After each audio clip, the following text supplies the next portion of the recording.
هوي وأقوم بعرض ظروفنا ولا نقدر العضي أيه هوي أنا أمل كيدنا وليس استعرضت أمل كيدنا وليس استعرضت أي لا شيء أمل كودنا وليس يسيء مركا هنكود هوي أنا ويدليس عروت هنكود لبدا هوي هدين السواق أنه هوي ذا فقير كاه عروتنا مركا ديكو أقوم بدو دقيقنا لنتي مركا ظروف أي دريانته عروت حيكون هوي ووينان دونتا وين إن شاء الله وحسهلي دونتا وينو هلينا هوي ساسي كورنيسا marka maskaxdooda dili mayso marka waa maxay hooyadu waxay leedahay dumuuxaad bay hooyadaas leedahay waxa kale leedahay wax binaa wal amal inay dileedii teedina dhisato caruurteedana dhisto hadaynu hooyo labaad soo qaadano ka ka duwan waa hooyo iyadana taa masiibada ku dhacday un baa ku dhacday laakiin qaabka ula tacaamusha ka duwan tan qaabka ula tacaamusha ula dhaqanta ilmihi markuu hooyo maxaan idin haya agoon baatihi ehelmalihidin waxbaabihin idin kama tagin tanaa dhacday adduunyadu waxaan isii garan maayo halkaas calaaca marka caruurta calaaca ku kurisay marka waxaanu leenahay usaafta ay leeyihiin dadka naajixiinta waxa kow ka ah waxa loo ama qodobka labaad waxa loo yaqaan dumuuxaad in hiigsi dheer la hiigsado ididiiladana la dhiso hadda dib maanta ay ku haysato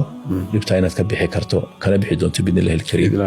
waxa socota isdiiwaangelinta dugsiga As-Sunnah Islamic Online oo lagu barto Qur'aanka Kariimka higaada ducooyinka axaadiista iyo waliba tarbiyada awlaada qofkay u baahan waxa uu kala xiriiri karaa linkiga saaran profile-ka Madari Podcast ama commentiga ugu horeeya ha moogaane dugsiga As-Sunnah Islamic Online